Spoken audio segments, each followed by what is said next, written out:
Friends Germany के अंदर education मुकम्मल तौर पे फ्री है। चाहे आपका ताल्लुक जर्मनी से हो, चाहे आपका ताल्लुक पाकिस्तान से हो, चाहे आपका ताल्लुक दुनिया के किसी भी कोने से हो, जर्मनी में आपकी एजुकेशन फ्री है। 700 साल से भी पुरानी यूनिवर्सिटी है। जर्मनी की सबसे कदीम तरीन यूनिवर्सिटी दोस्तों वो हाइडेलबर्ग में मौजूद है। डॉक्टर इलामा इकबाल जो हैं जो शायर मशरिक़ के हमारे पाकिस्तान के, कंप्लीट करने के लिए वो हाइडेलबर्ग में आए। हाइडेलबर्ग में उनकी रिहाइश भी इसी साइड पे जहाँ पे मैं खड़ा हूँ। बंदा 20 साल का, उसने शादी जो है वो 40 साल की औरत से करी है। ये हाइडेलबर्ग का सबसे मशहूर तरीन ब्रिज है। बिस्मिल्लाहिर्रहमानिर्रहीम। अस्सलाम वालेकुम फ्रेंड्स, मैं आपका दोस्त फ़कार ताहिर ख़ान। दोस्तों आज मैं एम्स्टर्डम नहीं हाइडेलबर्ग जर्मनी से आपकी खिदमत में मौजूद हूँ।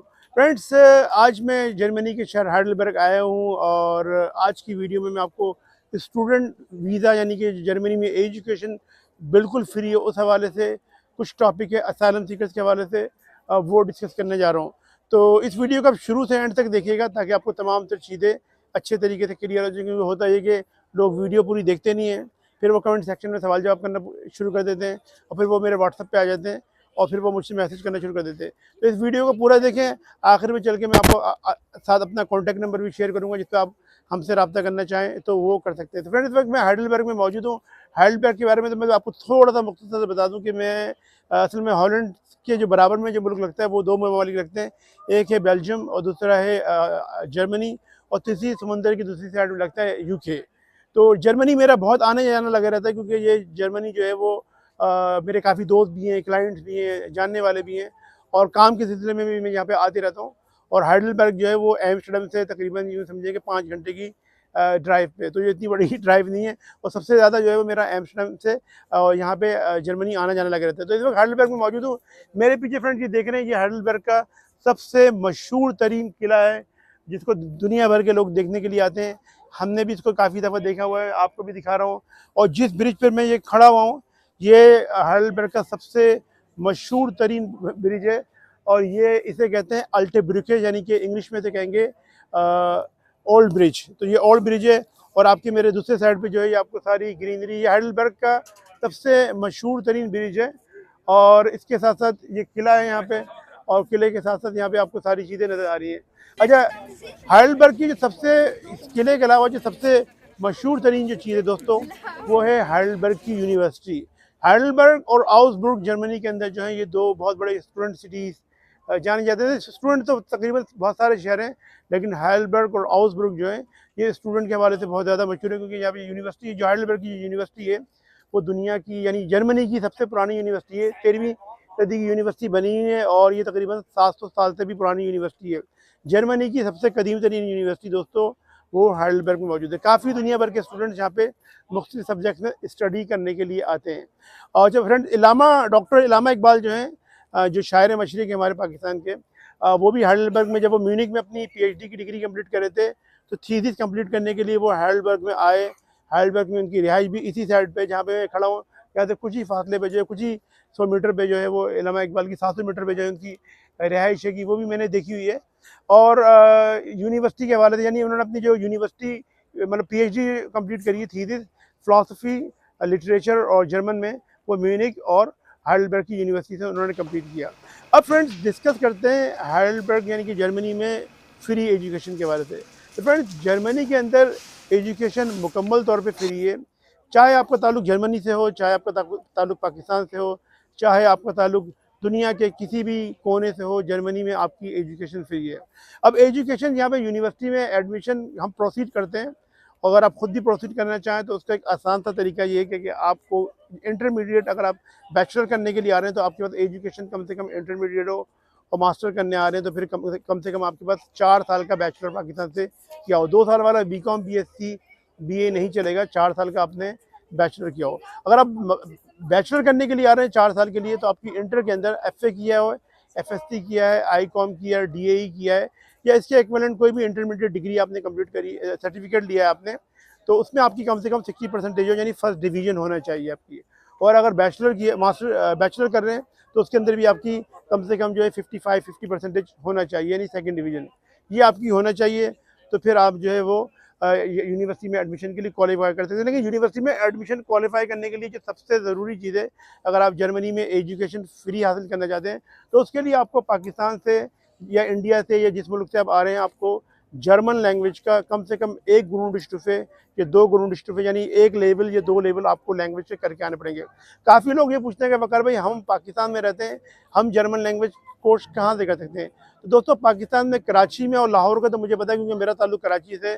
तो कराची से जो स्टूडेंट आ रहे होते हैं, उनकी जब मैं केस प्रोसीड करता हूँ तो उनको मैं यही रिकमेंड करता हूँ कि जो कराची में गोयटे इंस्टीट्यूट जो है, गोयटे इंस्टीट्यूट पाकिस्तान के अंदर जर्मन गवर्नमेंट से रिकग्नाइज इदारा है, और वहाँ पे पढ़ाने वाले भी मोस्टली जर्मनी लोग हैं। फ़ीस थोड़ी ज़्यादा होती है, वो आपको 1, 2, 3 लेवल, जितने भी लेवल आप पढ़ना चाहते हैं वो आपको करवाते हैं वहाँ पे।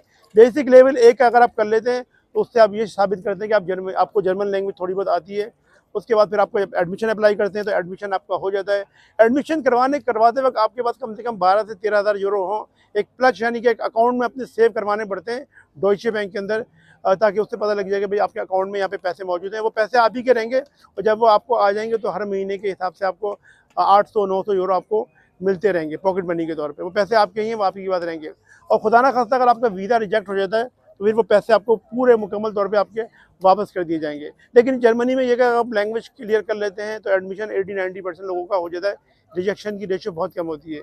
और ये सिर्फ जर्मनी का नहीं, और भी बाकी सारे दुनिया भर में जितनी भी यूनिवर्सिटीज़ हैं, अगर आप उनकी यूनिवर्सिटी के रिक्वायरमेंट पूरी करते हैं, एडमिशन हो जाता है, तो फिर वीज़ा भी आपको 80-90% मिल जाता है। अच्छा फ्रेंड्स, इसके अलावा अभी यहाँ पे जो जर्मनी में जो स्टूडेंट्स पढ़ने आते हैं, बहुत से स्टूडेंट यहाँ पे अपनी डिग्री कंप्लीट कर लेते हैं, तो उनको जर्मनी के अंदर ही यूरोपियन यूनियन के दूसरे ममालिक में अच्छी जॉब मिल जाती है, जिससे उनका एक फ्यूचर बन जाता है। अच्छा, सिर्फ यहाँ पे जो यूनिवर्सिटी की फ़ीस है कि वो सिर्फ आपको सेमेस्टर की फ़ीस देनी पड़ती है। कुछ यूनिवर्सिटी ने 200 रखे हैं, किसी ने रखे 3 महीने, यानी 6 महीने की सेमेस्टर की फीस आपको मुश्किल से हार्डली 200 से 300 यूरो देने पड़ती है। अच्छा फ्रेंड्स, इसके अलावा मैं आपको एक चीज़ और बताऊं कि अभी मैं यहाँ जर्मनी में मौजूद हूँ, तो यहाँ पे कोई ख़ास फेस्टिवल चल रहा है और रश यहाँ पे ज़्यादा हो रहा है, शोर शराबा भी यहाँ पे आपको म्यूज़िक भी बजता हुआ नज़र आ रहा होगा। तो यहाँ पे आज एक स्पेशल डे जिसकी वजह से फेस्टिवल मनाया जा रहा है यहाँ पे। अच्छा फ्रेंड्स, अब हम बात करते हैं असाइलम सीकर्स की। जर्मनी यानी यूके के बाद जो सबसे ज़्यादा लोग असाइलम अप्लाई करते हैं वो जर्मनी के अंदर, और जर्मनी के बाद जो सबसे ज़्यादा लोग असाइलम अप्लाई करते हैं वो करते हैं फ्रांस के अंदर। लेकिन फ्रेंड्स, जो लोग यहाँ पे ज़्यादा आते हैं विजिट वीज़े पे, या मैं बहुत सारे स्टूडेंट्स को भी जानता हूँ, वो अपना नाम चेंज करवा के यहाँ पे असाइलम करवा देते हैं। देखिए फ्रेंड्स, असाइलम करवा लेने से, इसको असाइलम को यहाँ पे कहते हैं, असाइलम सीकर को कहते हैं अज़ील बेवरबा। अज़ील बेवरबा जो यानी कि असाइलम सीकर का होता ये कि वो उसको केस करवाता है, बताता है मुझे पाकिस्तान में, मेरे मुल्क में, मुझे मेरे शहर में मेरी ज़िंदगी को ख़तरा, वो यहाँ पर आ गया है। लेकिन आजकल नादरा का सिस्टम और चेकिंग इतनी ज़बरदस्त है कि, और इंटरनेट की वजह से एक मैसेज करके ये वहाँ पे नादरा के ऑफिस में आपको पूरा बायोडाटा मालूम कर लेते हैं। और अगर आपका यानी कि यूँ समझेंगे, मैं आपको बता रहा हूँ कि हार्डली 5% लोग भी ऐसे नहीं होते जिनका जो है वो पॉलिटिकल असाइलम का केस यहाँ पे एक्सेप्ट करते। मैं पाकिस्तानियों की बात कर रहा हूँ। तो बहुत से लोग जर्मनी में आते हैं, असाइलम करवा लेते हैं, 4-5 साल उनके उसी तरीके से गुजर जाते हैं।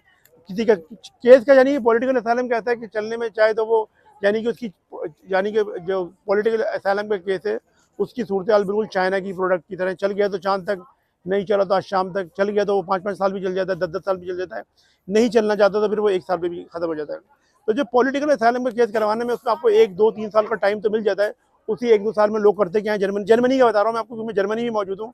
तो जो यहाँ होता है कि यहाँ पे किसी से शादी कर लेते हैं, किसी, अब यहाँ पे ऐसी थी मिसालें कि मुझे बोलना नहीं चाहिए कि बंदा 20 साल का, उसने शादी जो है वो 40 साल की औरत से करी है, किसी ड्रंक से करी है, कुछ बहुत यानी मैं आपको बड़े बुरे हालात हैं यहाँ पर। और एक दफ़ा आप शादी कर लेते हैं तो फिर इनके सिस्टम में आप बहुत बुरे तरीके से सिस्टम में आ जाते हैं, लड़की को छोड़ भी नहीं सकते जब तक आपको पासपोर्ट नहीं मिल जाता। तो ये काफ़ी लोगों के साथ हो चुका है, और काफ़ी लोग यहाँ पे जो है वो आने के बाद फिर, और जो लोग पॉलिटिकल असाइलम वाले हैं जिनको कुछ भी नहीं मिलता 4-5 साल यहाँ पे ज़ाया करवाने के बाद, फिर उनको मैंने खुद अपनी आंखों से देखा, मिसालें मेरे सामने मौजूद हैं। फिर वो इंतज़ार कर रहे होते हैं कि इटली की इमिग्रेशन खुल जाए, तो वो इंतज़ार कर रहे होते हैं कि स्पेन की इमिग्रेशन खुल जाए, वहाँ चले जाते हैं इमिग्रेशन करवाने के लिए, या कुछ चले जाते हैं पुर्तगाल के अंदर। तो पॉलिटिकल असाइलम आप उसी वक्त करवाएं जब आपके केस में कुछ जान हो, हाथ है ना पाँव है, किसी की वीडियो देख के, किसी की बातें सुन के, किसी दोस्त ने आपको मशवरा दे दिया कि जर्मनी में पॉलिटिकल असाइलम करवा लो, या किसी ने आपको कह दिया कि पॉलिटिकल असाइलम इधर इस तरीके से करवा लो, इसका फ़ायदा है। पॉलिटिकल असाइलम का कोई भी फ़ायदा नहीं है। होता ये कि बाद वक़्त गवर्नमेंट एक पॉलिसी बनाती है कि भाई 5 साल से 8 साल से 9 साल से जो लोग रह रहे हैं उनको जो है वो एक परमिशन दे दी जाती है, वो भी गवर्नमेंट के आफत में जब काफ़ी मामला चल रहे होते हैं उस वक्त। और या फिर पॉलिटिकल असाइलम सिर्फ उन्हीं लोगों को एक्सेप्ट किया जाता है जिनके केसेस बहुत ज़्यादा स्ट्रांग होते हैं। तो फ्रेंड्स, ये मैं आपको आज की वीडियो में इन शॉर्ट बताना चाह रहा था अब मैं आया हुआ था तो बस मैं अब थोड़ी देर में निकल जाऊँगा, तो मैंने सोचा कि जाने से पहले एक शॉर्ट सी वीडियो कवर कर लूँ आप लोगों के लिए। और अभी स्क्रीन पे आपको मेरा नंबर चलता हुआ नज़र आ रहा है, आप मुझसे रब्ता करना चाहें तो बिल्कुल रब्ता कर सकते हैं।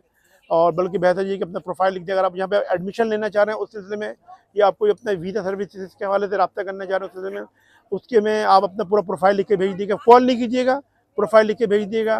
फिर कोई ऑप्शन होगा तो मैं फिर आपको जो है उस हवाले से आपको प्रोफाइल चेक करेंगे, और आपको प्रोफाइल अच्छा होगा तो फिर हम आपसे रब्ता करेंगे, फिर आप एक कॉल बुक करवा लीजिएगा। आप सब अपना बहुत बहुत ख्याल रखें, अपने पेरेंट्स और अपने बुजुर्गों का बहुत बहुत ख्याल रखें, और अपने भाई के इस चैनल के भी। मिलते हैं नेक्स्ट वीडियो में एम्स्टर्डम में, अपना बहुत बहुत ख्याल रखें। अस्सलाम वालेकुम, अल्लाह हाफिज़।